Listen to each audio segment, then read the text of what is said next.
안녕하십니까. 행복한 아침 이재용입니다. 안녕하세요. 정예인입니다. 오늘은 4월 18일 화요일이고요. 요즘 일교차가 큰 날씨 계속되고 있는데 오늘 아침에 또 이렇게 비가 부슬부슬 오더라고요. 네, 비도 내리고 최근에는 큰 일교차로 인해서 독감 환자도 크게 늘었다고 합니다. 감기 걸리지 않도록 건강관리 잘해주셔야겠습니다. 자, 오늘 날씨 어떤지 궁금한데요. 박소연 기상캐스터에게 연결해서 한번 들어보도록 하겠습니다. 박소연 기상캐스터, 안녕하세요. 네, 상암동에 나와 있는 박소연입니다. 오늘 나오실 때는 우산을 꼭 챙기셔야겠습니다. 보시는 것처럼 상암에는 비가 내리고 있는데요. 오늘은 전국에 비바람이 예상됩니다. 네, 비가 얼마나 내리는 건지 또 언제까지 내리는지 궁금한데요. 구체적인 날씨 전해주시죠. 네, 지금 전국에 산발적으로 비가 내리고 있는데요. 출근길 교통안전에 주의하셔야겠습니다. 이번 비는 짧고 강하게 내리겠습니다. 늦은 오후면 대부분 그칠 텐데요. 남해안과 제주는 모레까지 이어지겠습니다. 예상되는 비의 양은 충남과 전북에 60mm 이상, 그 밖의 지역에 최고 40mm입니다. 시간당 20mm 안팎의 세찬 비와 함께 벼락과 돌풍을 동반해서 요란하게 내리겠고요. 중부와 호남에는 우박이 떨어지는 곳도 있어서 주의가 필요합니다. 전국적으로 바람도 강하게 불 텐데요. 서해안과 제주에는 강풍특보가 내려진 가운데 항공객, 이용객들은 미리 운항 정보를 확인하셔야겠습니다. 이 시각 현재 기온 살펴보겠습니다. 서울은 13.5도, 대전은 14.2도, 대구는 14도 가리키고 있습니다. 오늘 한낮에는 서울과 광주, 부산 20도가 예상됩니다. 이번 주는 변덕스러운 기온 변화에 건강관리 잘 해주셔야겠습니다. 내일은 서쪽 지역을 중심으로 기온이 반짝 오를 텐데요. 서울의 낮 기온 27도까지 오르며 초여름 더위가 찾아오겠습니다. 지금까지 날씨 전해드렸습니다.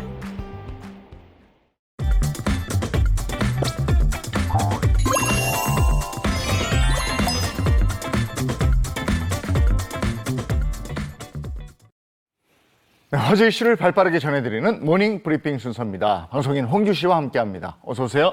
안녕하세요. 네, 첫 번째 이슈부터 전해주시죠. 첫 번째 이슈는 SNS 라이브 투신입니다. 서울 강남구에서 10대 여학생이 건물에서 추락해 숨지는 일이 발생했습니다. 더욱 끔찍한 건 이 여학생의 SNS 라이브 방송을 통해 이 모든 과정이 생중계됐다는 점인데요. 경찰과 온라인 커뮤니티 등에 따르면 16일 오후 2시 30분쯤 서울 강남구 테헤란로의 한 고층 건물 옥상에서 10대 학생 A씨가 투신해 숨졌습니다. 서울 강남경찰서는 A씨가 극단적 선택을 한 것으로 보고 정확한 경위를 조사 중에 있는데요. 앞서 A씨는 자신의 SNS 라이브 방송을 통해 사전에 자신의 투신 계획을 알렸고 떨어지기까지의 모든 과정을 생중계했는데요. 당시 수십여 명의 시청자가 이 방송을 시청 중이었고 심각성을 인지한 시청자가 경찰에 신고해 경찰이 사건 발생 약 10분 전에 현장에 도착했지만 옥상으로 진입하는 과정에서 A씨가 먼저 투신한 것으로 알려졌습니다. 경찰 조사 결과 CCTV 등에 A씨가 혼자 옥상으로 이동한 정황이 확인됐으며 타살 등 범죄 혐의점은 없는 것으로 보고 있습니다. 네, 혼자 옥상으로 이동한 정황이 있다 이렇게 말씀하셨는데 그런데 A씨가 사망하기 전에 함께 있었던 사람이 있었다고요? 그렇습니다. A양은 투신하기 전 온라인 커뮤니티를 통해 한 남성 B씨와 동반으로 극단적 선택을 모의했던 것으로 밝혀졌는데요. B씨는 A양이 사망하기 직전까지 A양과 함께 있었으나 실행에 옮기지 않고 먼저 자리를 빠져나왔다고 합니다. 이후 온라인 커뮤니티를 통해 A양과 식사를 한 뒤 대화를 나누고자 했지만 극단적 선택을 즉각적으로 실행에 옮기려는 A양의 모습에 무서워서 먼저 도망쳐 나왔다라고 주장을 했는데요. 그러나 A양이 범죄 피해를 당했다라는 글을 올렸던 것으로 알려져서 논란이 가중되고 있습니다.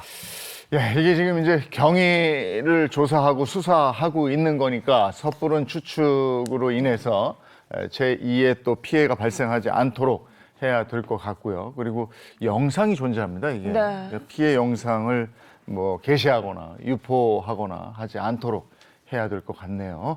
자, 다음 이슈 전해 주십시오. 다음 이슈는 제주도 입도세 논란입니다.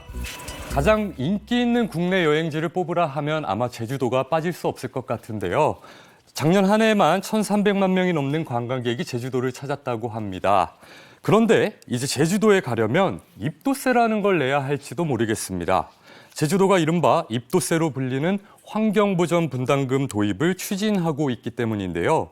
제주도가 계획 중인 환경보전 분담금은 제주로 들어오는 관광객 등에게 자연환경 이용의 원인자 부담 원칙에 따라 소정의 금액을 내도록 하는 제도로 관광객들이 제주에 머문 동안 발생하는 교통혼잡, 대기오염, 쓰레기 등의 처리 비용을 관광객들에게 분담금 형태로 부과하겠다는 취지입니다. 관광객 한 명당 내게 될 금액은 약 8,000원 정도로 숙박과 렌터카, 전세버스 이용 요금에 부과될 것으로 보여지고 있습니다. 제주도는 올해 안에 관련 법안을 국회에 상정한다는 계획인데요. 이미 법안 초안 작성이 마무리 단계인 것으로 전해졌습니다. 우리나라에서 이 환경보전 분담금을 낸다.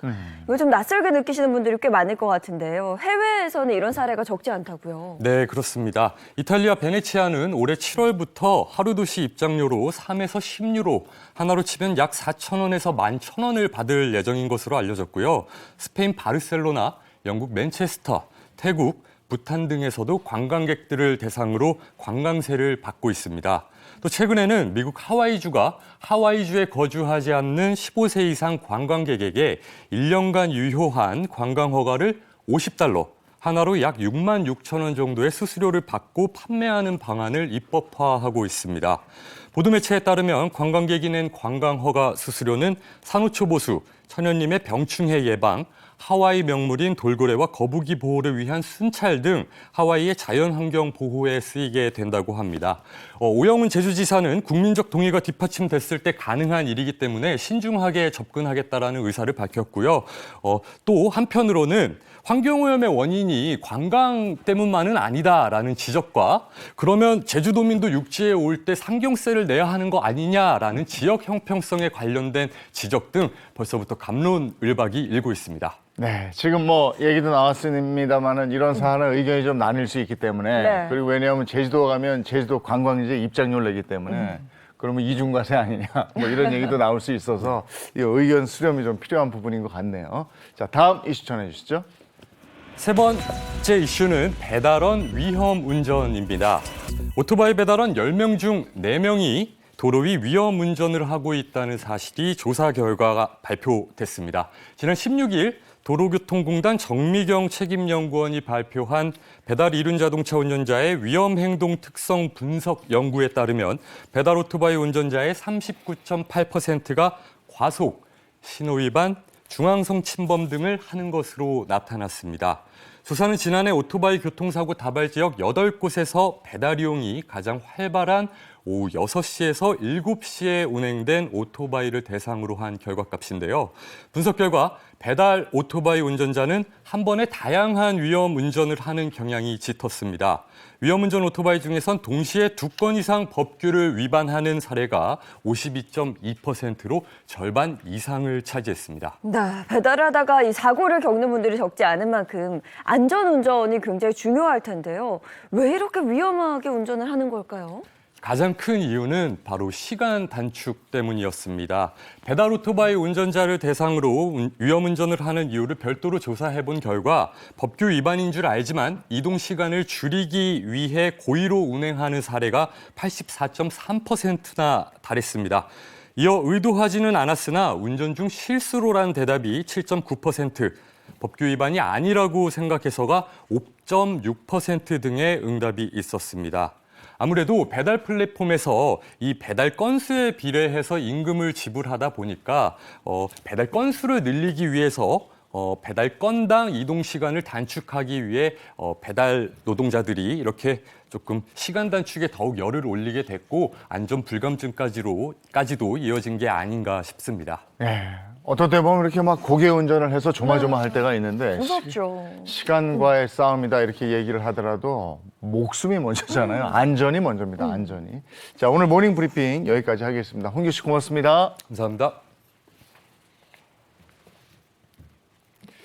3월부터죠? 그러니까 저 새학기 시작되면서 초중고등학교가 이제 마스크 벗고 네. 자유롭게 활동을 하는 건데 그래서 일상으로 돌아가서 지금 이제 소풍도 계획을 할 거고 또 운동회 하는 데도 있고 네. 다들 뭐 즐거워하더라고요. 야외 활동도 보다 활발해졌고요. 다행이다 싶었는데 그런데 또 최근에 감염병 소식이 들려오고 있습니다. 엠폭스, 원숭이 두창이라고도 하는데요. 어제 국내에서 감염된 것으로 추정되는 확진자가 3명이 더 늘어서 현재까지 누적 확진자가 13명이라고 합니다. 이렇게 감염병 얘기 나올 때마다 정말 놀라잖아요. 우리가 지난 2년 반 거의 3년 가까이 우리가 고통 속에 있었기 때문에. 근데 요 엠폭스는 감염 경로를 또 제대로 파악할 수가 없어서 더 걱정이라고 그러는데 이걸 예방할 수는 없을까요? 불안한 바이러스의 감염병. 그래도 예방 방법은 있을 텐데 한번 보시죠. 4년 만에 마스크 의무 해제. 사람들은 여전히 감염병에 불안해하고 있습니다. 원숭이 두창인 엠폭스의 국내 확진자가 2명 더 추가됐습니다. 지난달 개학도 했고 여기에 실내 마스크 착용 의무가 해제된 게 영향이 컸습니다. 독감과 폐렴, 원숭이 두창이라고도 불리는 엠폭스 바이러스 공격까지 감염병이 유행하고 있기 때문인데요. 신종 감염병의 시대, 어떻게 바이러스로부터 우리 몸을 지켜야 할까요? 갈수록 감염병이 계속 나오니까 이제 불안하기도 하고 이제 백신이 또 언제 나올지 모르니까 그냥 스스로 면역력을 키워서 그냥 병이 안 걸리도록 하는 게 제일 나을 것 같아요. 노마스크 시대라서 예전 일상으로 돌아갈 수 있을까 참 희망을 가졌었는데 독감과 그 아데노바이러스 등 전염병이 너무 심해서 저희 아이들이 많이 걱정됩니다. 해외여행하고 상관없이 엠폭스가 유행하고 있다고 하는데 최근에도 많이 늘어나고 있다고 해서 걱정되고 무서워요. 또 다른 신종 바이러스의 공격. 일상 회복을 꿈꾸는 사람들의 기대를 멈추게 만들었습니다. 특히 영유아들은 중증 급성 호흡기 감염 환자의 50%를 차지할 정도로 신종 바이러스 감염병에 취약했고 지난달 등교를 시작한 초등학생의 경우 인플루엔자 감염률이 특히 높았습니다. 신종 감염병에 대한 불안이 높아지는 요즘. 안녕하세요. 이자연 씨 맞아요? 네. 아이가 있는 가정에선 어떻게 지내고 있을까요? 초등학교 저학년 아들을 둔 자연 씨는 오전 시간 내내 오로지 청소만 한다고 합니다.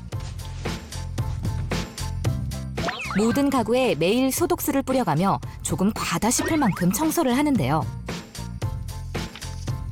아무래도 사회생활 할 때는 밖에서 많이 묻혀갖고 올 것 같아서 아이들 때문에 많이 불안하죠. 저번에는 A형 독감도 되게 유행을 했었고요. 저 지금 저희 애들이 일주일씩 학교를 못 가고 그랬었거든요. 특히나 감염이 취약한 저학년 아이라 쉽게 바이러스에 감염이 될까 걱정 때문인데요. 세균이나 이제 진균 같은 경우는 스스로 복제가 가능하기 때문에 다른 사람이 없어도 스스로 생존이 가능합니다. 그런데 이 바이러스 같은 경우는 스스로 생존이 불가능합니다. 그래서 감염의 그 세포가 많아지고 또 더 많은 그런 대상을 감염시킬 수 있을수록 본인 생존력이 높아지기 때문에 사람을 감염시키고 다른 동물을 감염시키고 이런 식의 변이를 통한 그런 생존을 높이는 그런 상황들이 이제 벌어지는 거고요. 바이러스 걱정에 바뀐 또 하나의 일상입니다. 그제 엠폭스 감염 의심으로 보건소에 신고됐고 발열, 두통 등 증상이 나타납니다. 요즘에 듣도 보도 못한 신종 전염병이 너무 많아서 아이들도 있고 남편도 사회생활 하고 있으니까 무섭고 불안하고 해서 뉴스라도 보면서 대비 좀 하려고요. 감염병 이야기는 엄마들끼리의 소통에서도 계속됩니다. 저희 아이 반에는 별일이 없는데요. 옆 반에는 지난주에 10명이 안 왔대요. A형 독감이랑 감기랑 눈병까지. 아이가 학교에서 돌아왔습니다. 자, 가방 엄마 주고 손 씻으세요. 일상 복귀 이전보다 더 철저히 생활 방역에 애쓰는 중인데요. 돌아주세요. 한번 돌아주세요. 마스크 의무 착용이 해제됐다고 해서 예전으로 돌아갈 수 있겠거니 했는데 아직은 좀 멀은 것 같아요. 면역 기능이라는 거는 우리 몸의 면역 세포들의 기능이 떨어졌다는 거거든요. 이 우리 몸의 면역 세포들이 하는 일들이 외부에서 뭐 바이러스나 세균 같은 게 들어왔을 때 직접적으로 그런 것들을 제거하는 역할들을 하게 되고, 면역 기능이 떨어지게 되면 외부의 감염에 취약할 수밖에는 없고 항중 질환이 발생했을 때 그걸 초기에 막기가 어렵게 되겠죠. 그렇기 때문에 평소에 면역 관리를 잘 하는 것이 굉장히 중요합니다. 그렇다면 면역력은 어떻게 높일 수 있을까요? 평소 면역력 관리를 통해 바이러스로부터 건강을 지키고 있는 전윤희 씨 가족입니다. 생활 속 방역도 무엇보다 중요하지만 윤희 씨는 바이러스를 이겨낼 수 있는 몸 만들기에 노력하고 있다는데요. 아침 저녁으로 매일 몸의 순환을 도와주는 스트레칭을 빠짐없이 하고 있습니다. 요즘처럼 미세먼지가 많은 때는 실내에서 운동을 하고 있고요. 아침 저녁으로 밥 먹고 나서 운동을 하고 있거든요. 면역력 증진에 도움이 되는 것 같아서 매일매일 꾸준히 하고 있어요. 면역세포가 잘 활동할 수 있는 충분한 영양소를 주고 좋은 것들을 먹어주는 게 이제 중요한 거고요. 평소 규칙적인 운동뿐만이 아니라 면역력 증진에 도움이 되는 식품을 꾸준히 섭취하는 것도 중요하다는데요.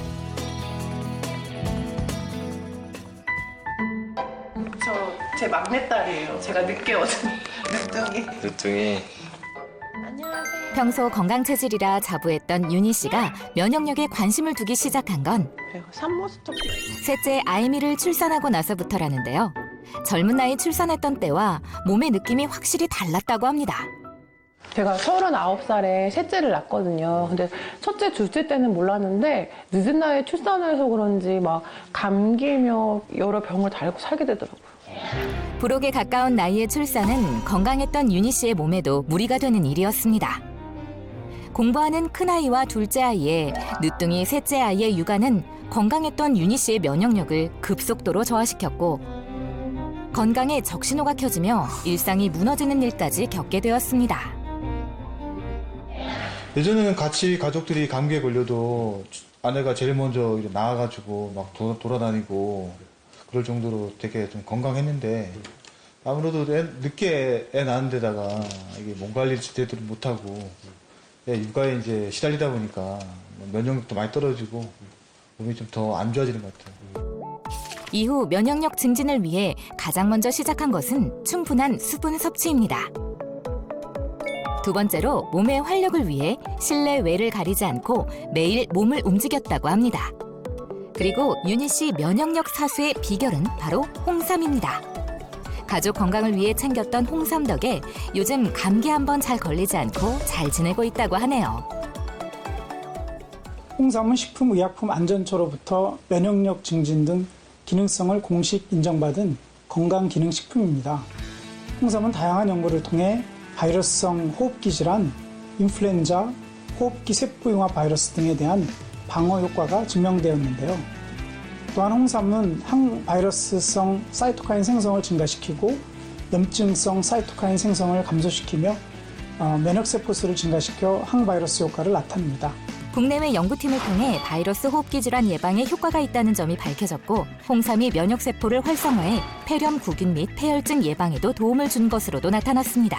홍삼은 선천성 면역 체계에서 대식세포 기능을 조절하여 다양한 면역 활성 물질이 분비되도록 하고 바이러스에 감염된 세포나 암세포를 직접 파괴하는 자연 살해 세포와 같은 면역세포의 활성을 증가시킵니다. 잔병 치레가 많았던 예전과는 달리 면역력만큼은 누구보다 자신 있다는 윤희 씨. 높아진 면역력 덕분에 가족의 화목도 건강도 더 열심히 챙길 수 있게 되었다고 합니다. 가족의 건강과 면역력을 증진시키기 위해서는 잘 먹고 잘 쉬고 규칙적인 운동은 필수인 것 같아요. 엄마야?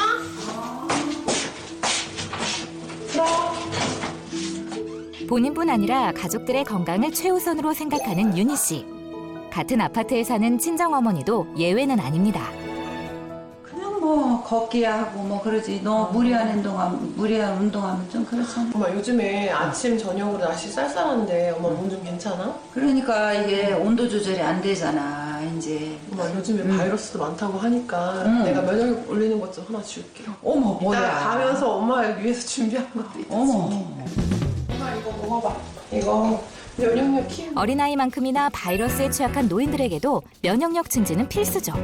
딸 덕분에 건강관리 제대로 하시는데요. 집에서 챙겨 드세요. 아유, 그래. 우리 친구들이 홍삼이 굉장히 좋다고 그러더라고. 감기에도 좋고, 체력 증진도 좋고. 그래, 하여튼 딸들아, 고마워. 엄마 잘 챙겨 드세요. 잘 챙겨 먹을게. 그래야지 면역력 키워줘. 아직 끝나지 않은 바이러스와의 전쟁.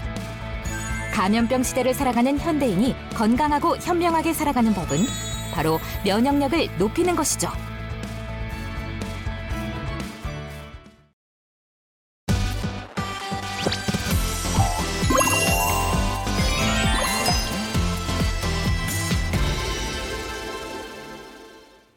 네, 건강한 100세 인생을 위해서 건강 정보 나누겠습니다. 윤영미 아나운서입니다. 어서 오세요. 네, 안녕하세요. 건강한 화요일 윤영미입니다. 반갑습니다. 네, 반갑습니다. 또 한지민 내과 전문의, 배우상 한의학 박사, 김정은 식품영양 박사 함께합니다. 어서 오세요. 안녕하세요. 안녕하세요. 자, 어느덧 뭐 4월 중순을 지나고 있습니다. 춥다 하면서 패딩 입었던 게 엊그제 네. 같은데 요즘 뭐 낮 동안에 거리를 좀 돌아다니다 보면 반소매 블라우스나 반소매 티셔츠 입은 분들도 종종 볼 수 있더라고요. 근데 우리나라 사계절이 뚜렷한 나라 뭐 이렇게 얘기를 했는데 이제는 그게 아니고 2계절밖에 없는 것 같아요. 봄, 여름, 가을, 겨울. 진짜 그런 것 같아요. 네. 날씨도 굉장히 들쭉날쭉하고 면역력 떨어지기도 네. 쉬운데요. 자, 그래서 궁금해집니다. 오늘의 주제는 뭔가요? 오늘은요, 힌트를 하나 드리면 극한의 통증. 극한의 통증. 극한의 통증 어떤 게 있을까요? 북한의 통증하면 뭐 출산 아닐까? 아니, 출산 우리는 뭐 경험해보지 않았습니다. 그리고 네. 경험해본 분들은 알겠지만 이게 치통. 맞다. 굉장히 이거 굉장하죠. 편두통도 굉장히 좀 네. 괴롭더라고요. 극한의 통증 뭐가 있겠습니까? 저는 그 외래로 오시는 분들 보면은 보통 통풍이나 대상포진 이런 네. 것들도 있고, 그리고 입원하시는 분들 보면은 아무리 봐도 암 같은 거, 암성 통증이 가장 심하다고 생각합니다. 네. 배우 선생님은요? 네, 한준희 선생님 말씀하셨던 통증 같은 경우는 좀 많은데 저는 제가 경험한 통증이 하나 있어요. 장폐색. 보통 아이들한테 걸리는데 제가 40대 후반인가 장폐색이 한번 와가지고 입원한 적이 있었습니다. 통증이요. 이건 정말 경험해 본 사람만 아픈 정도로 걷지를 못하겠어요. 네, 걷기가 너무 힘들고 얼굴이 그렇게 창백한 적이 없다라고 얘기를 하더라고요. 정말 심한 통증이었던 것 같습니다. 극한의 통증 뭐가 있을까? 오늘 주제 영상으로 확인하시죠.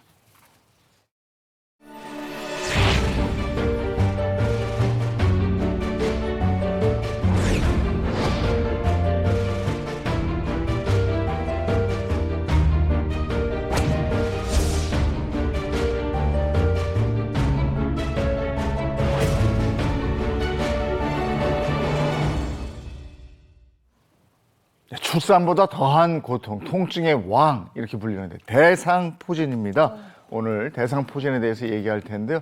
알아보신 분 계신지 모르겠어요, 대상포진. 저는 아직인데 남편 한 3번 정도 대상포진에. 아유, 그랬어요? 예, 걸렸었는데 진짜 옷깃만 스쳐도 2년이 아니라 옷깃만 스쳐도 너무 아프다고 하고 뭐 칼에 베이는 고통 이런 얘기까지들 많이 하더라고요. 네. 주변에 진짜 많이 걸려서 네. 나도 조심해야지. 이것만은 좀 안 걸리고 싶다, 안 걸리고 싶다 이렇게 지금 되뇌이고 있습니다. 제 주변에 아는 뭐 언니나 오빠들은 걸린 경우 제가 여러 번 봤었거든요. 어르신분들만 걸리는 게 아니라 최근에는 20, 30대도 대상포진 굉장히 네. 많이 걸린다고 그래요. 이걸 그냥 방치했을 때는 정말 옷깃만 스쳐도 칼로 베이는 것처럼 아프다 이렇게 얘기를 하는 무시무시한 통증을 수반하는 대상포진. 오늘 완전 정복해 보도록 하겠습니다. 네, 오늘 좀 하나하나 알아보도록 하겠습니다. 먼저 대상포진이 무엇인지부터 알아보고 싶은데요. 이게 뭐 설마 어떤 대상에 포진이 생긴다 이런 건 아닐 거예요. 네, 그런 거는 아니고요. 네. 이 대상포진의 첫 자가 대자잖아요. 이 대자가 한문으로 띠대입니다. 그래서 작은 수포들이 몸에 띠를 이루어 생긴다고 해서 대상포진인데요.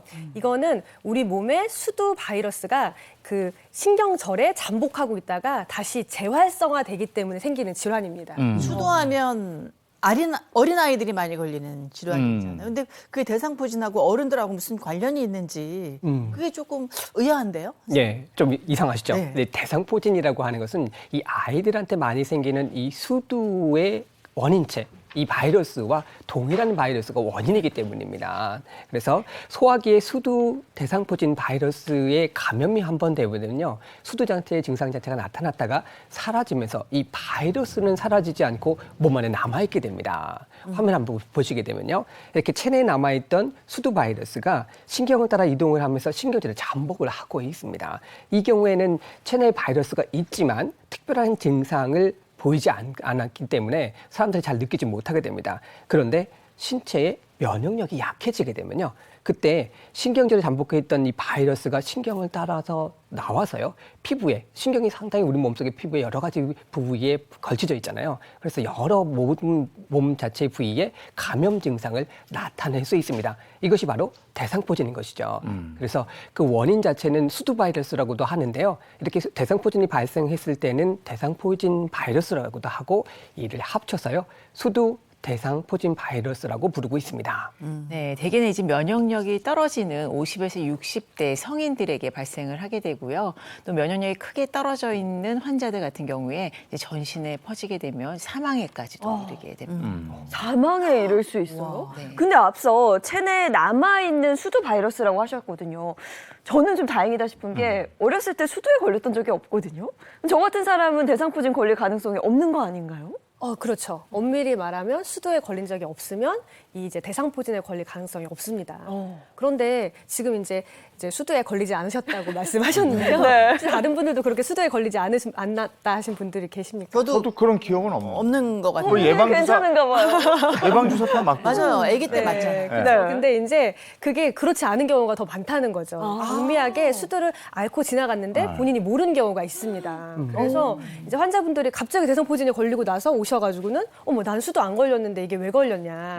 그럴 경우에는 경미하게 지나갔다. 이렇게 말씀을 드리는 겁니다. 이게 자기도 모르는 사이에 수두에 걸렸을 수도 있다 이거군요. 맞습니다. 이 반에서 한 아이가 수두에 걸리게 되면 학교에 등교하지 말라고 하잖아요. 저 같은 경우는 어렸을 때 반에 64명이 있었으니까 그 좁은 교실에 한 명이 걸려고 오면 수두 바이러스에 전체 아이들이 다 노출됐다고 볼 수 있겠습니다. 물론 면역력이 좋은 아이들 같은 경우는 바이러스에 노출됐다 하더라도 감염 증상이 생기지 않을 수 있는데요, 그런 사람들보다는 사실 감염이 되었다가 하더라도 증상이 아주 미미하게 나타나고, 어떤 아이들 같은 경우는 수두에 의해서 포진 자체가 심하게 나타나고 가려움증을 앓는 경우와 같이 증상 자체가 천차만별입니다. 증상이 없었기 때문에 나는 수두에 안 걸렸어, 이렇게 생각하시는 분들이 많다라고 하시는 거죠. 그런데 이 증상 자체가 나타나지 않았다 하더라도 바이러스에 감염이 되었을 수 있기 때문에 그것이 몸이 약해지게 되면 대상포진이 발생할 수 있는 것입니다. 네, 그리고 아까 이제 대상포진이 5, 60대 성인 여성들, 또 5, 60대 성인분들에게 가장 많이 걸리는 질병이라고 했었는데요. 사실 이제 수두 예방 접종이 생긴 지가 한 20년 정도밖에는 되지 않았습니다. 그래서 그 이전에는 사실 수두에 걸리는 분들이 굉장히 많이 있었고요. 또 미국 같은 경우에는 40대 이상의 성인들의 99.5%가 이제 수두를 앓은 경험이 있다라고 할 수 있겠습니다. 그렇게 많군요. 40세 이상에서 99.5%. 네. 거의 다네요. 근데 우리나라도 그게 크게 다를 것 같지 않은데, 그래서 나는 수두에 안 걸렸어, 대상포진에 안전해, 이렇게 생각하면 안 될 것 같네요. 네, 실제로 우리나라도요, 대한의학회지에 따르면은요, 20세 이상의 성인에서 이 수두 대상포진 바이러스를 가진 확률이 98% 이상입니다. 그래서 거의 대부분이 이게 위험에 노출이 되겠다고 생각하시면 됩니다. 그럼 배우 선생님, 과거에도 혹시 대상포진이 있었나요? 물론 있었죠. 우리 과거 기록 같은 경우는 사실 왕들의 기록이라고 할 수 있잖아요. 그래서 세종실록을 보니까 세종도 이 대상포진과 유사한 증상 때문에 고통을 심하게 앓았다라고 하고요. 그 심한 통증에 있어서도 업무를 보기 위해서 나가서 일을 하셨다라고 하는 기록 같아도 남아 있습니다. 왕 같은 경우는 이 면역력을 위해서 좋은 음식들을 정말 많이 드셨을 거잖아요. 그런데 세종대왕 같은 경우는 체중이 좀 많이 나갈 정도 운동을 너무 싫어했다고 합니다. 그러면서 면역력이 떨어졌을 수 있고요. 그리고 면역력이 떨어졌을 때 이 대상포진이 발생했을 수 있을 것 같습니다. 뭐 세종대왕 정도 되면은 이렇게 뭐라 그래, 주치 이런 분들도 있었을 테고, 얼마나 주변에 건강 관리를 잘 했겠어. 살이 좀 쪘다고는 하지만 그래도 옛날에 이렇게 대상포진이 있었지만 이 말이 이렇게 흔하게 우리가 들린 거는 그렇게 오래된 것 같진 않아요. 근데 지금은 뭐 대상포진 뭐 굉장히 입에 많이 오르내리고 나도 걸려서 너무 흔한 병이 된 것 같아요, 지금. 네, 맞습니다. 이제 실제로도요, 일생 동안 성인 3명 중 1명이 대상포진에 걸렸을 정도로 아주 흔하게 발생이 되는 질병이라고 할 수 있습니다. 또 특히 이제 나이가 들수록요, 발병 위험이 커지는 제일 위험한 계층은 바로 이제 50대라고 할 수 있고요. 성별로 보게 되면은 남자가 39%, 또 여성은 61%의 발병률을 보이고 있습니다. 방송 제가 오래 했잖아요. 무슨 아프다 병 얘기 나오면 다 50대 이상 여성도 무슨 죄가 있어 열심히 산 것밖에 없는데 너무 모든 그 질병의 고위험군으로 노출이 되는 게 50대 이상의 여성인 것 같아요. 억울합니다. 어떻게 좀 해주세요. 네, 맞습니다. 50대 이상의 여성분들이요. 왜 그러냐면 우리가 호르몬 변화가 많잖아요. 그 완경에 이르기까지 그런 변화들이 많아지면서 또 면역력이 저하되게 되고 그렇기 때문에 이 대상포진의 위험에 더 노출되기가 쉬운 겁니다. 그래서 결국에는 이제 면역력 문제인 거죠. 근데 이게 요즘엔 대상포진이 50대 이후의 문제가 아닌 것 같고 20, 30대에서도 대상포진 알았다는 얘기를 제가 많이 들었거든요. 네. 왜 그런지 모르겠는데 하여간 20, 30대의 이 대상포진 발병률이 급증했다. 이런 기사를 제가 본 적이 있어요. 네, 맞습니다. 이런 기사를 들으게 되면 저는 생각하는 게 하나 있습니다. 우리나라 20대, 30대 젊은 처녀층들이 정말 스트레스가 많구나. 가로를 많이 하고 이런 힘든 일이 상당히 많다. 행복감 떨어지는 게 아닌가 걱정이 좀 돼요. 사실은 뭐 대상포진 바이러스 같은 경우는 우리 몸속에 잠복하고 있다고 말씀을 드렸잖아요. 면역력이 떨어지는 시기. 특히 20, 30대라도 자기 몸의 면역력이 떨어지게 되면 어떤 연령이든 누구에게나 발생할 수 있습니다. 다만 그 사람들이 건강하다고 하면 발생하지 않기 때문에 20, 30대는 건강하다고 생각을 하니까 그냥 넘어가실 수 있던 것이죠. 근데 건강관리라고 하는 것은 평생 챙기셔야 되니까 나이에 상관없이 내가 젊다고 해서 그냥 방심하지 마시고 꼭 건강 챙겨보실 필요가 있겠습니다. 네, 자 그럼 대상포진의 증상이 어떻게 되는지 좀 알아볼 텐데요. 친구가 이제 얼마 전에 출산을 했는데 대상포진이 엉덩이 쪽에 왔다 그래요. 네. 근데 이게 참 그렇잖아요. 간지러운데 막 대놓고 긁을 수도 없고 그래서 너무너무 힘들고 아팠다고 그런 얘기를 했었습니다. 네, 일단 전형적인 대상포진의 증상을 살펴보게 되면요. 일주일 정도 두통이나 근육통, 몸살과 같은 감기 증상이 따라오게 됩니다. 이때까지는 대상포진인지 아닌지 모르게 됩니다. 그러다가 수포가 나타나게 됩니다. 피부 발진이 나타나게 되면서 그때 띠를 이어서 나타나는 수포가 나타나게 되거든요. 이런 특징적인 증상이 나타나면서 대상포진인 것을 알게 되는 것이죠. 또 특히 척추를 중심으로 어느 한쪽에만 나타나는 경향성이 좀 많이 나타나고요.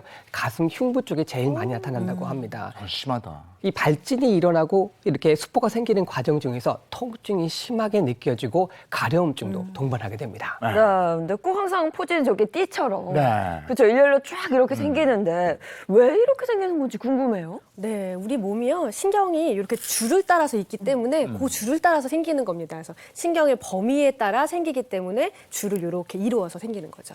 네, 최초에는 감기 몸살처럼 오다가 그게 이제 띠를 형성하면서 포진 형태로 생기는데 그러면 이 포진 형태로 생긴 그 시기부터 극렬한 통증이 동반되는 건가요? 네, 대부분은 그렇긴 합니다. 이 통증이 생기면서 아주 극심한 통증으로 내원하신 경우도 있습니다. 어떻게 말씀하시냐면 칼로 진짜 베이는 것 같다. 그리고 막 바늘로 콕콕콕콕 막 미친 듯이 쑤시는 것 같다. 이렇게까지 표현을 하시는 분들도 계시는데요. 근데 간혹가다 어떤 분들은 그냥 살짝 가려웠다, 간질간질했다 이런 분들도 있기는 있습니다. 근데 문제는 이 통증이 이런 수포들이 싹 사라지고 이게 이제 대상포진이 완전히 없어졌다고 생각을 했는데 신경통으로 계속 지속되는 경우도 있다는 겁니다. 이거는 제가 이따가 추후에 다시 설명을 드리겠습니다.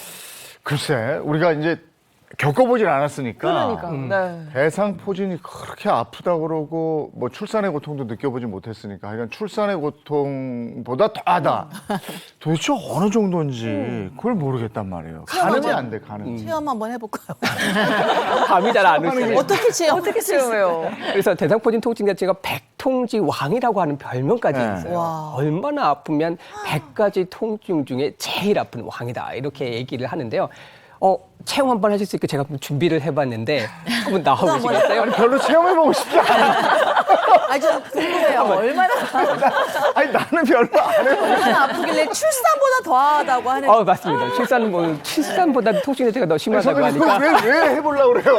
아니 궁금하잖아요. 제가 그래서 이 저주파 치료기를 한번 준비를 해봤는데. 이재용 씨부터 한번. 이재용 아나운서 네. 한번 해드릴게요. 이 팔을 한번 걷어주시고요. 아니 윤영미 아나운서가 하시는 것 같아요. 윤영미 아나운서가 해보고 싶다는데 왜 나까지 이래? 이 통증 자체가 즉 칼로 베이는 듯한 통증이라고 얘기를 합니다. 아무래도 이제 신경 자체에 침범을 하기 때문에 신경절을 따라서 이렇게 수포가 발생했을 때 그때 통증이 좀 심하게 나타날 수 있거든요. 아니 별 체험기가 다 있어요. 사실은 이거 이제 근육이 통증이 있을 때 근육을 좀 치료하는 저주파 치료기고요. 이거를 통해서 한번 경험을 해드리도록 하겠습니다. 똑같이 해도 성인 남성은 좀 덜하지 않을까요, 선생님? 여성보다. 사실 통증에 대한 느낌은 어떻게 보면 남성, 여성 가리지 않고 나타난다고 보실 수 있겠는데요. 제가 일단은 천천히 자극을 한번 올려보겠습니다. 처음에는 자극 자체가 조금 가볍게 치료하실 때 네, 이렇게 오시죠. 찌릿하게 오시죠. 네. 여기서 지금 약간 즐기시는 것 같은데. 네, 세기를 조금 좀 올려보겠습니다. 조금만 더 올려보고. 네. 아프기 시작하시죠? 예, 좀 이렇게. 예, 조금 더 올려보겠습니다. 나는 모른다. 나는. 통증이 좀 많이 심하시죠? 네, 이 정도가 이제 조금 나타나시는 거고요. 네. 조금 더 올려보시면 강하게 오시면 사실은 이게 간헐적으로 나타나세요. 계속 나타나시기보다는 조금 나타나시다가 조금 나타나시고. 이게 너무 아파. 야, 이게 몇 정도 했는데 이래? 지금 단계가 5단계 조금 안 됐습니다. 10단계까지 있는데. 더 하면 안 돼. 예. 쉬는 소리가 절로 나오네요. 찌릿찌릿해요? 정도 자체가요. 궁금. 사실은. 이게 무슨 치료기야? 저도 한번 해볼까요? 한번 해보시겠어요? 경험 한번 해보시면. 궁금하게도. 산통을 한번 경험해 보셨으니까. 저는 산통을 2번 경험했기 때문에 이 정도는 괜찮을 것 같아요. 아니에요. 아니에요? 아프시기가 아마 생각보다 그래도 요거는 약간 다른 통증이시기 때문에 산통하고. 네, 처음에는 가볍게 해드릴게요. 살살 올려보겠습니다. 이 정도는 전기 오는 것 같아요. 이 정도는 약간 이제 근육을 좀 치료하는 정도가 될 거고요. 이거는 제가 다이어트 하러 갔을 때 이게 라든가 약간 뭐 뱃살 뺄 때라든가 그래서 그럴 때 해본 것 같아요. 근육을 움직이면서 내전적을 태울 때 이렇게 느끼실 수 있는 거고요. 여기서는 점점 올려보겠습니다. 아직은 대답권 정도까지는 아닙니다. 증상이 조금 더 올려볼게요. 전기 충격기 같아. 이 정도까지는 일단 기본 약간 아프신 거고요. 사실은 아프다기보다는 맞습니다. 이렇게 이게 온몸이 비틀려요. 비틀리고 왔습니다. 내려드릴게요. 이게 계속된단 말이에요, 대상포진이? 이게 24시간 동안 수초간 지속됐다가 또 가라앉았다가 수초간 지속됐다가 가라앉았다가를 반복하게. 이거는 그냥 배 아프고 어디 위 아프고 이런 차원이 아닌 이게 것 같아요. 몸이 뒤틀리는 고통인데. 근데 지금 이게 10까지인데 5까지밖에 안 했잖아, 우리는. 네. 증상 자체가 전체 평균으로 봤을 때 지금 느낀 같은 우리 통증을 보통 바스라고 해서 1에서부터 10까지 형태의 통증을 얘기하기를 하거든요. 방금 느껴보신 통증 자체가 그럼 어느 정도라는 생각이 되세요? 저는 이게 몸이 막 이렇게 비틀리는 통증인데 저는 이건 처음 겪은 게 5 정도라니 여기서 10까지 가면 이건 뭐 견딜 수가 없어요. 더 아플 수도 있다는 거예요? 맞습니다. 지금은 약간 지금 거의 2배로 아프다고. 잠깐 조금 체험을 하신 거니까 이 통증보다 정말 심한 통증이고요. 이 칼로 긁어내는 통증이니까 찌릿한 통증 자체가 아리고 저린 증상까지 나타난다고 봅니다. 그럼 이제 배우상 선생님 8까지 해볼게요. 10까지 한번 해볼게요. 와, 대상포진 안 걸려야 될 것 같아요. 이게 막 몸이 이렇게 돼요. 아니, 이 정도로까지 이재용 아나운서가 뭘 아파하는 걸 전 오늘 정말 처음 봤어요. 네, 근데 이제 이 문제가 뭐냐면은요, 방금 느끼신 그 통증이요, 만성 통증으로 신경통으로 계속 이어져가지고 10년, 20년까지 계속 가는 경우도 있습니다. 끔찍하네. 그래서 경미할 수도 있지만 이게 시간이 지나면서도 심지어는 그 암성 통증에 사용하는 마약성 진통제까지도 사용을 해야만 통증이 사라진다, 이렇게 말씀하시는 분들도 계십니다. 특히 이제 대상포진이 치료되고 난 다음에 합병증이 있을 때 침 치료를 같은 경우도요, 수개월에서부터 많이 심하신 분들은 수년까지 지속되는 경우도 많이 있습니다. 이것이 대상포진의 합병증으로 나타나는 대상포진 후 신경통 이렇게 부르기도 하는데요. 이런 증상이 발생했을 때는 평생 따라다닐 수도 있는 증상입니다. 평생이요? 아유, 끔찍하죠. 생명이 다할 때까지 이게 따라다닌다는 얘기예요? 와, 너무 이거는 정말 가혹한데요. 네, 대상포진 하면 이제 우리가 뭐 피부에 생기는 물집이 잡히는 피부병 정도로 생각을 하실 수도 있겠지만 뭐 대상포진의 고통은 지금도 보셨듯이 뭐 상상을 초월한다고 볼 수가 있습니다. 그래서 이제 캐나다의 맥길 대학교에서 제안한 의학적 통증의 척도가 있는데요. 이제 거길 보시면은 이제 통증 척도인 SF-MPQ라는 척도가 있습니다. 여기에 따르면은요, 수술 후 깼을 때의 통증이 15점이라고 하고요. 또 아기를 낳는 산통은 18점이라고 합니다. 자, 그렇다면은 이제 대상포진은 과연 몇 점이 될지. 아기 낳는 게 궁금하시죠? 18이면 네.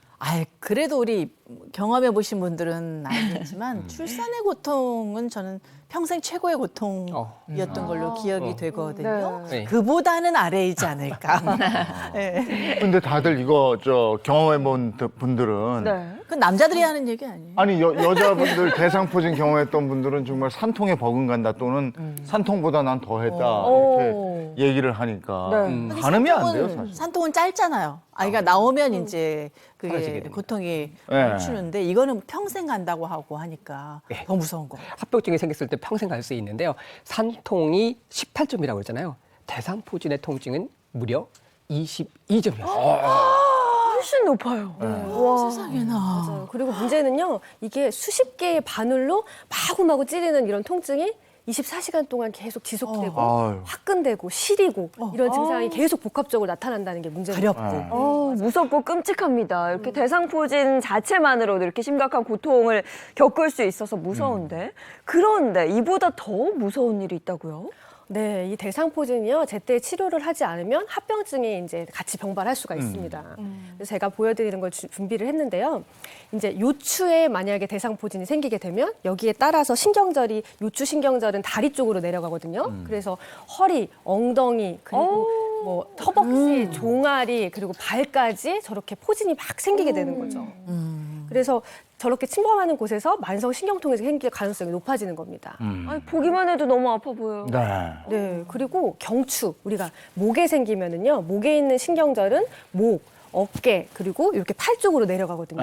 그래서 목, 그 다음에 어깨, 그리고 팔 이런 쪽에 발진이 나타나게 됩니다. 그래서 진짜 스치기만 해도, 옷을 입을 때 스치기만 해도 아픈 통증, 그리고 살짝 꼬집거나 건드리기만 해도 발작을 할 것 같은 그런 통증이 생길 수가 있는 거죠. 그리고 요만한 그 종기 같은 거 하나 놔도 굉장히 신경 쓰이고 맞아요. 저게 온몸에 저렇게 발진이 생긴다면 진짜 굉장히 무서운 일인 것 같은데 옷깃만 스쳐도 아프다. 옷을 안 입고 살 수도 없잖아요. 그러니까요. 칼에 베이는 것처럼 아프다. 칼에 한번 딱 베여도 그냥 베인 그 순간에 좀 아프지 그 다음은 조금 이게 가라앉잖아요. 근데 그런 통증이 지속이 된다는 거는 정말 대상포진은 겪어보지 않은 사람 모른다. 아니 이게 삶 자체가 너무 끔찍하죠. 저런 고통이 계속된다면. 이게 얼마나 아프겠어요. 거기다가 또 합병증으로 이어질 수 있어서 그것도 무서운데요. 네, 그렇죠. 그리고 또 게다가 이제 지금 저는 이제 이렇게 사지를 말씀을 드렸는데 얼굴에도 생길 수가 있어요. 얼굴 신경은 보통 여기서 나가서 이제 눈이나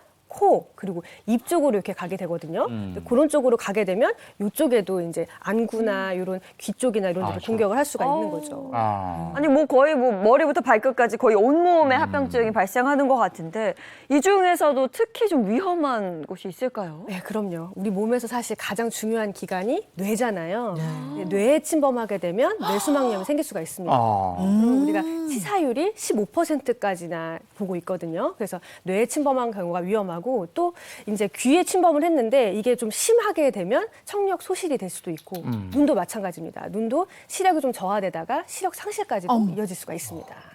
실명까지 이어질 수 있다니 정말 무섭습니다. 그러니까요. 네, 그리고 또 안면마비 생길 수가 있어서 입이 삐뚤어지거나 얼굴의 감각을 잘 느낄 때 이게 좀 이상하다 이렇게 말씀하시는 분들도 계십니다. 대상포진이 뭐 이렇게 발진 나고 아프다 이 정도만 알고 있었는데 생명을 위협할 수도 있고 이거는 진짜 치명적인데 실제 그런 일들이 많이 있어요? 별로 없죠?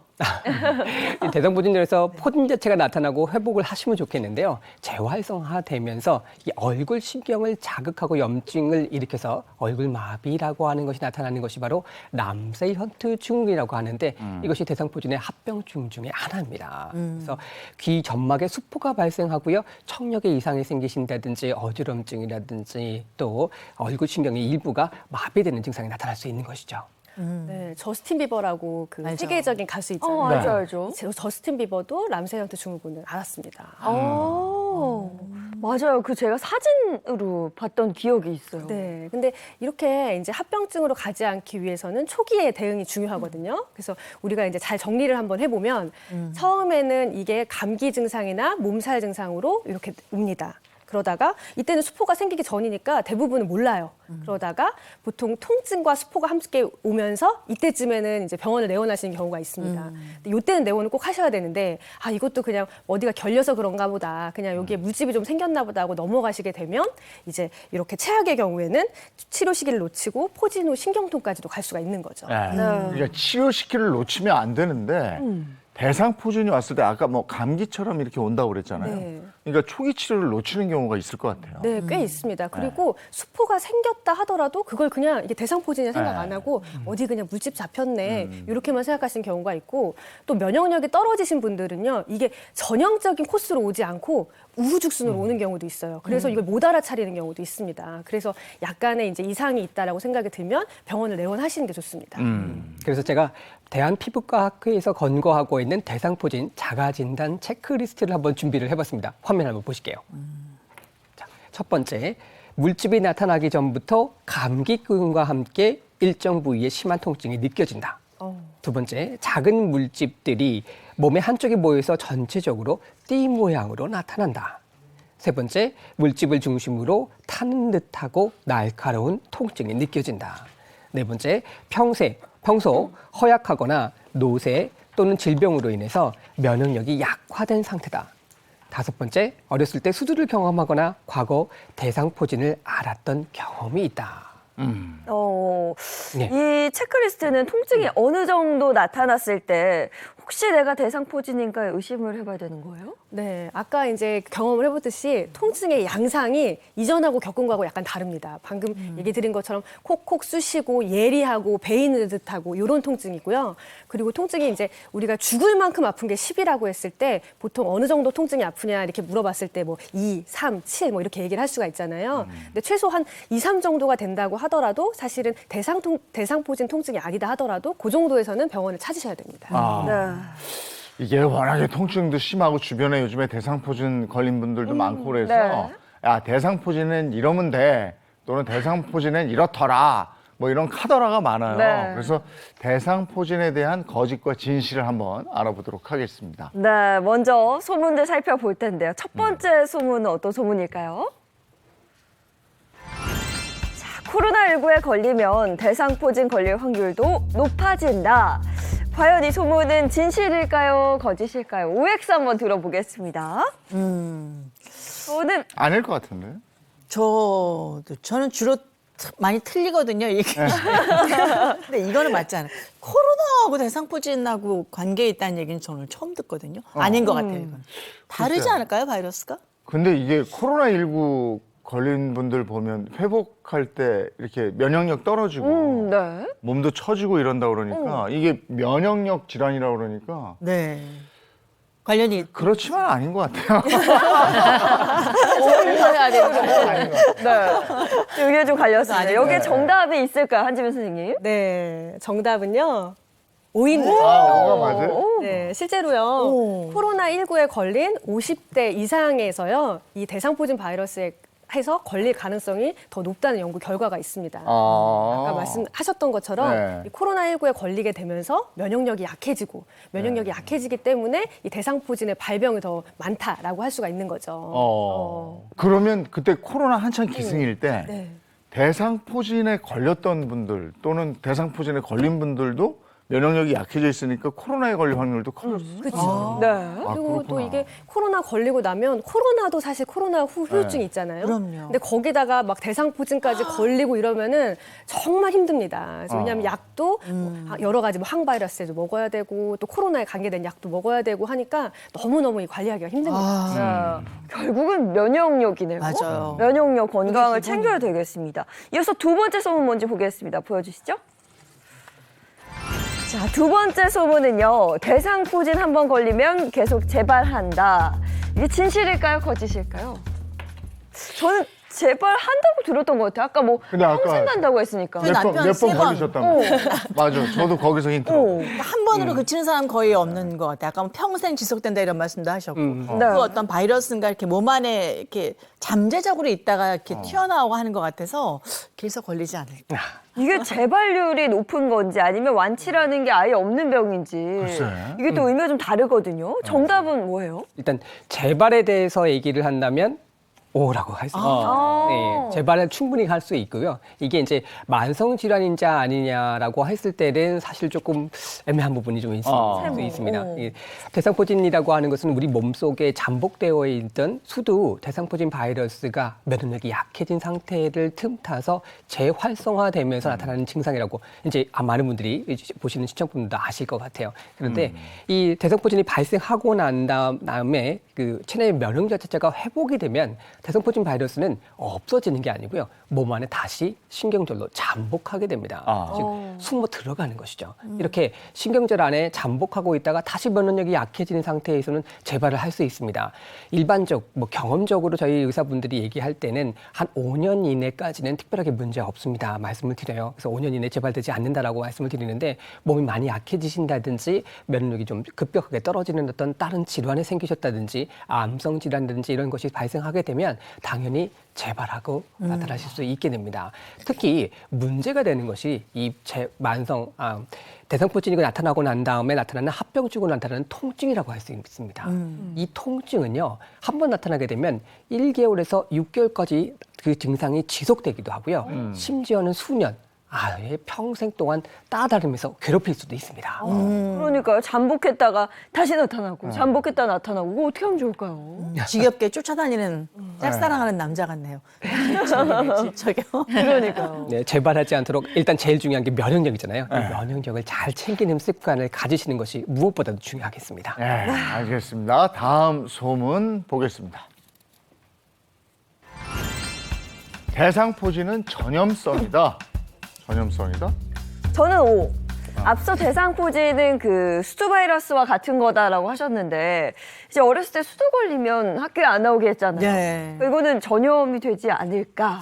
저는 O입니다. 저는 전염된다는 얘기는 못 들어본 것 같아요. 대상포진 걸렸다 그러면 아파서 어떻게 너무 많이 아프겠다 이런 얘기 하지만 저리가 옮으니까 이런 얘기는 못 들어본 것 같고 남편도 걸렸는데 저는 괜찮았거든요. 저도 그래서. 별로 가까이 안 지내서 남편이 걸리셨다는데 안 걸리셨으니까. 네. 그리고 저도 대상포진은 힘들고 아파서 쉬는 거지 누구한테 옮길까 봐 쉽게 이건 아니었거든. 그래요? 이게 전염성이 있는 건지 없는 건지. 정답은요? 정답은 있습니다. 전염이 돼요? 예. 진짜 두 분이 안 가깝구나. 그리고 각방 쓰고 따로 놀기 때문에 이렇게. 물론 그 전염성이 아주 강하지 않기 때문에 대상포진을 앓고 계신다 하더라도 통증이 있고 난 다음에 딱지가 이제 수포가 발생됐다가 딱지가 가라앉고 이런 상태에 있어서는 크게 전염성이 없다고 보실 수 있거든요. 이 상태에서는 나타나지 않습니다. 그래서 대상포진 전염성을 이렇게 설명하려고 하면 수두하고 대상포진 바이러스 나누어서 좀 짚어보실 필요가 좀 있어요. 우리 어렸을 때 걸리는 수두 같은 경우는 호흡기로도 전염이 가능합니다. 그래서 이 반아이가 한번 걸리게 되면 주변에 있는 아이들이 다 동시에 걸릴 수 있죠. 물론 수포로서도 바이러스가 활성화되기 때문에 그걸로서 옮겨갈 수 있고요. 그런데 이 대상포진 같은 경우에 있어서도 수포가 생기는 상황, 그게 생겨져 있다면 바이러스가 활성화되어 있다고 볼 수 있습니다. 그래서 이 수포를 통해서 옆에 있는 사람한테 옮겨갈 수 있거든요. 그런 경우는 사실 많지는 않지만 아예 없다고 할 수 없고 전염성이 아주 약하다라고 할 수 있겠습니다. 그러면 수건 같은 것도 좀 따로 쓰는 게 좋고 그럴 때는 밥도 좀 따로 먹고 약간 거리를 더 두는 게 좋고. 이게 전염성이 있긴 있군요. 근데 면역력이 강한 그냥 일반인 괜찮은 거죠?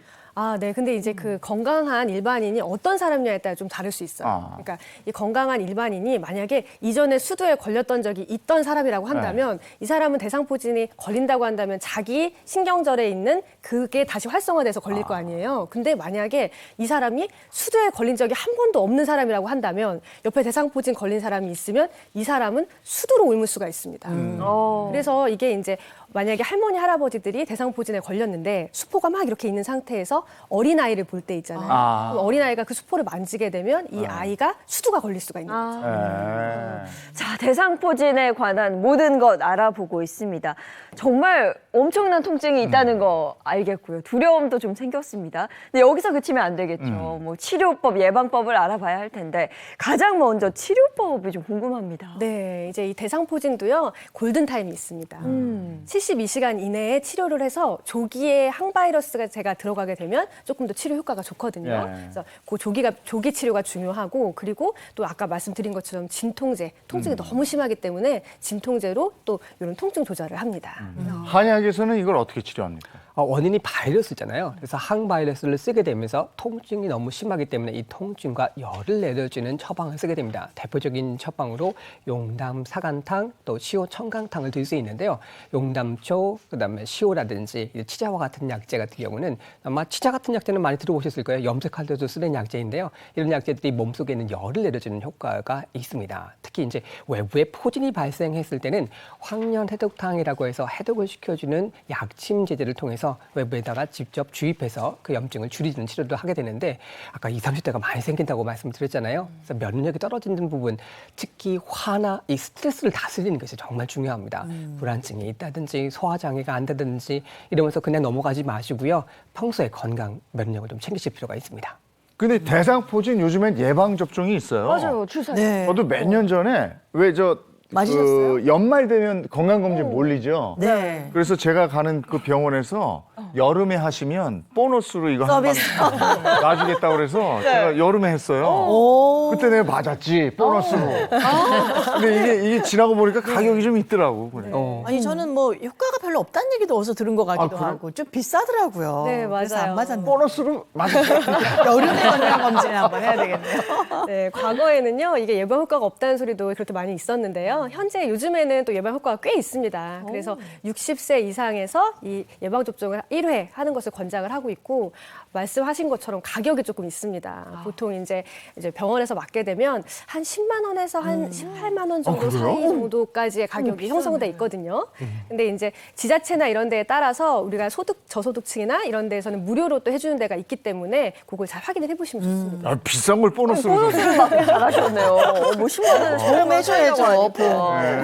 이게 예방 정도는 어느 정도나 될까요? 네, 우리가 이제 감기 독감 예방 접종했다 그래서 100% 독감이 안 걸리는 건 아니잖아요. 맞아요. 네. 그런 것처럼 이제 얘도 마찬가지인데요. 그래도 한 50%는 발병률을 줄일 수가 있고 또 아까 말씀드렸던 그 신경통까지 만성으로 가는 거는 한 60% 줄일 수가 있다라고 합니다. 그리고 근데 문제는 뭐냐면은요. 이제 백신을 우리가 맞을 때 완전히 죽인 균을 우리 몸에 넣어줘가지고 그거에 맞는 항체를 생기게 하는 게 있고 조금 그냥 때리기만 해서 약간 약해져 있는 아이를 넣어서 거기에 맞는 항체를 우리 몸에서 생기게 하는 게 있는데 얘 같은 경우에는 약한 균을 넣어줘가지고 이게 생기게 하는 경우기 때문에 만약에 면역이 병적으로 저하돼 있거나 암 환자라던가 아니면 임산부 이런 분들은 이걸 백신을 맞지 않는 게 좋고 그거는 이제 의사랑 상의하시는 게 좋습니다. 네, 대상포진 예방 접종 일단 병원 가셔서 의사와 상의한 후에 맞을 수 있다면 미리미리 예방하는 게 좋겠습니다.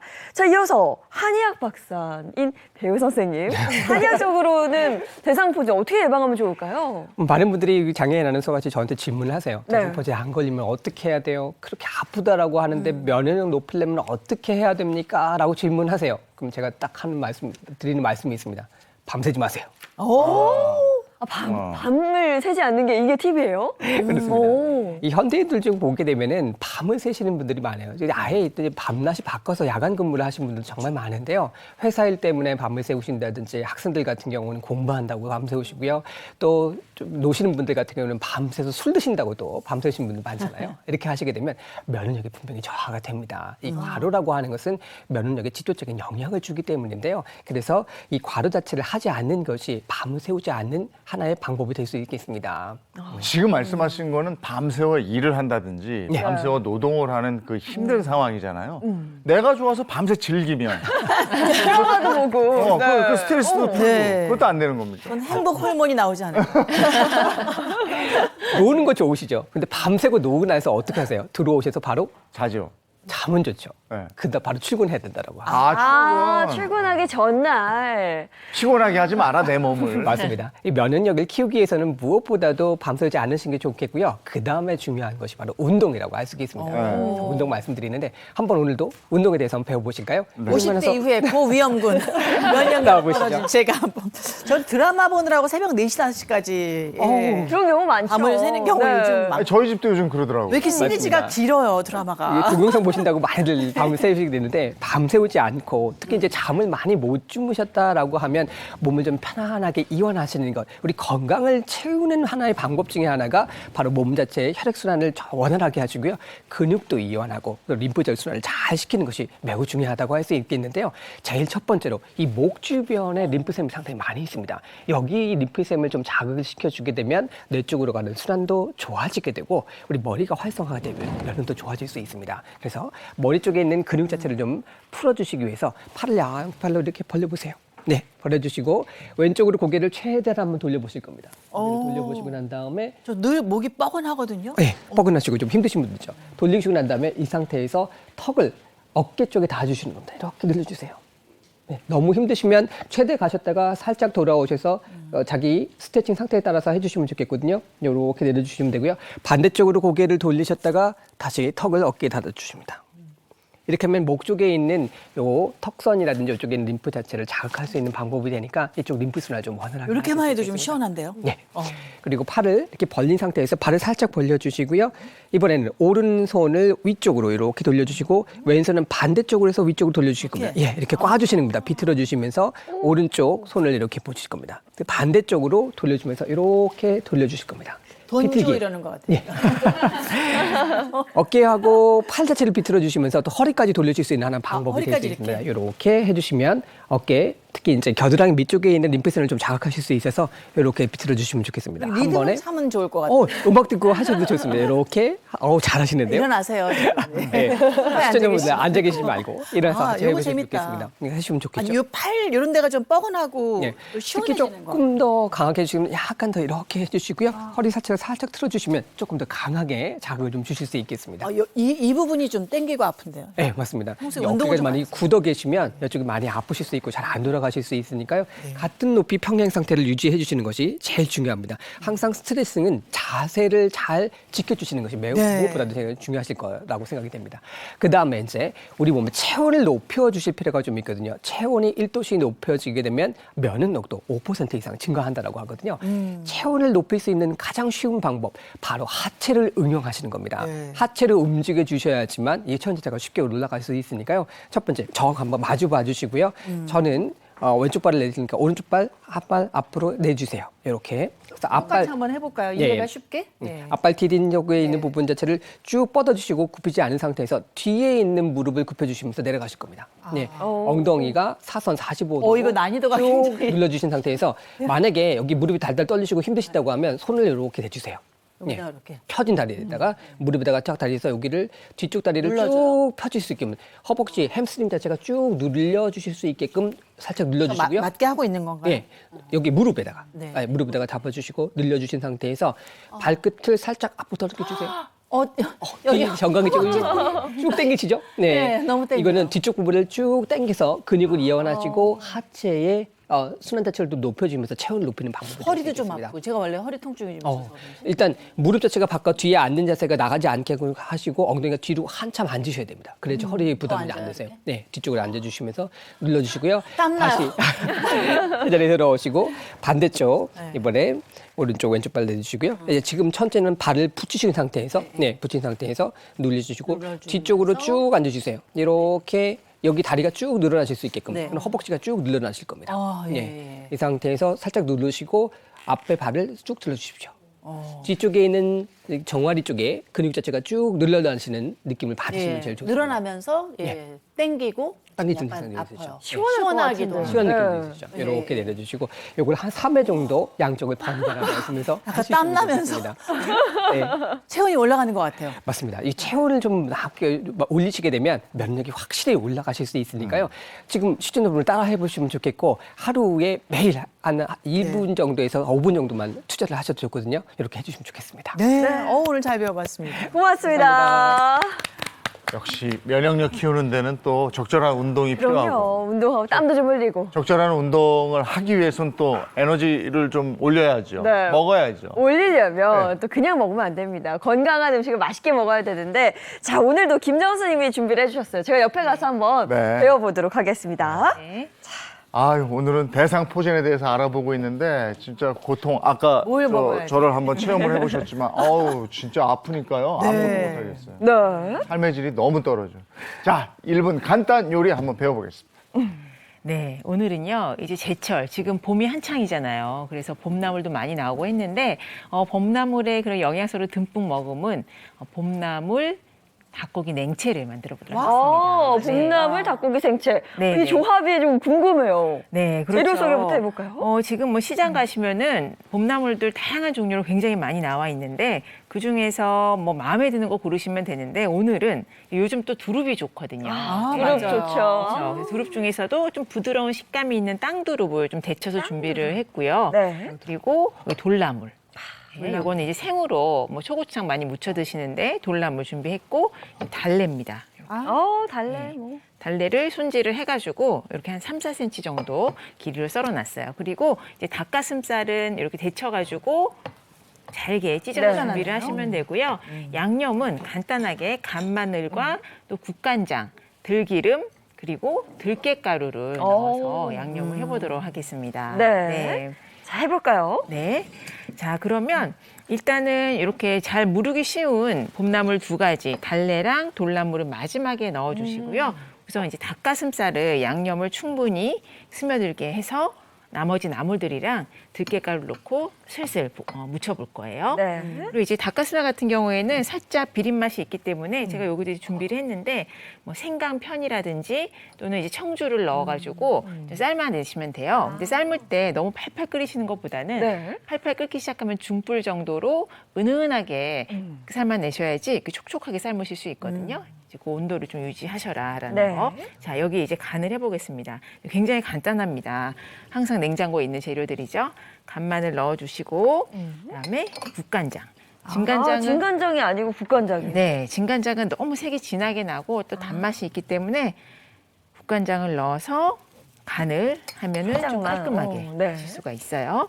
자, 이렇게 이제 간이 잘 스며들게 닭가슴살을 이제 묻혀주시는 거예요. 그리고 이제 들깨가루. 들깨가루 넣는 게 조금 이게 아주 고소고 맛있을 것 같아요. 네, 또 듬뿍 들어가고 고소한 맛 때문에 양념을 좀 적게 사용을 하셔도 충분히 맛을 내실 수가 있거든요. 자, 이렇게 이제 들깨가루랑 잘 묻혀냈죠. 그리고 들기름이랑 들깨가루는 마지막에 한 번 더 넣을 거예요. 네. 고소한 폭탄인데요. 그렇죠. 네. 그렇게 하면 먹어도 좋은데 거기다가 또 두릅에다가 냉이. 봄나물이 또 그렇죠. 잔뜩 들어갑니다. 오늘은 나물을 3가지를 준비를 했는데 1가지 정도만 넣으셔도 충분하거든요. 좀 향이 굉장히 좋기 때문에 두릅도 봄나물을- 데쳐서 넣어야 되는 거죠? 네, 두릅은 데쳐가지고요. 찬물에 한번 건져서 충분히 헹구신 다음에 넣어주시면 되고 또 돌나물이랑 또 달래를 넣고 나서는 너무 조물조물 묻히시면 이게 또 물 나오잖아요. 물이 나올 수 또. 있어요. 맞아요. 이때부터는 좀 가볍게 이렇게 손에 힘을 완전히 빼고. 네, 힘을 빼고 섞어주시면 됩니다. 만약 그런 봄나물 없으면 뭐 깻잎. 깻잎 좋을 그쵸. 것 같아요. 네. 네. 콩나물 뭐. 네. 또 냉동실에 나물도 이렇게 얼려놓은 거 하나씩 있으시잖아요. 네. 그거 이제 녹여가지고 같이 무치셔도 좋고요. 요즘 봄나물 너무 좋죠. 맞아. 네. 마지막에 이렇게 뭐야지. 한 번 더 넣어주는 게 포인트인 것 같아요. 그렇죠.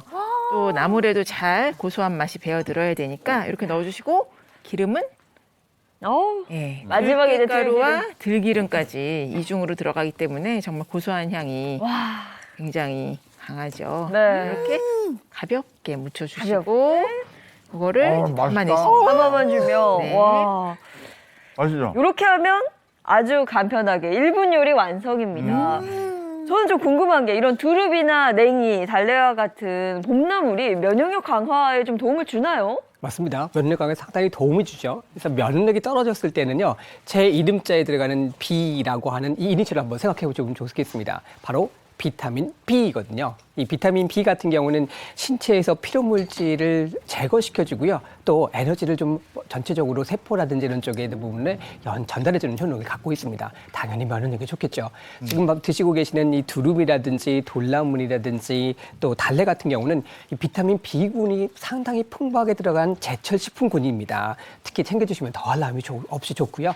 특히 이 비타민 B가 많은 음식에는요, 바나나, 우유, 또 달걀이라든지 호두가 있습니다. 그래서 필요하고 면역력이 떨어졌을 때는요, 커피라든지 탄산음료 드시는 것보다는 이런 제철 음식을 챙겨 드시는 게 좋겠습니다. 네, 봄나물 먹자고 그러면 꼭 고기 찾는 아이들이 있죠. 이렇게 해주시면 좋습니다. 아주 맛있고 영양분도 있고요. 오늘은 대상포진에 대해서 알아봤습니다. 고맙습니다. 고맙습니다. 오늘은 비가 오고 있습니다만 내일은 또 초여름 날씨라고 그래요. 네, 정말 종잡을 수가 없습니다. 이럴 때 건강 상하기 쉽고 앞서 말씀드렸던 면역력 떨어지기 쉽거든요. 관리 잘 하셔야겠습니다. 좋은 하루 보내시고요. 저희는 내일 아침 7시 30분에 돌아올게요. 행복한 아침, 행복한 하루 되십시오. 고맙습니다. 고맙습니다.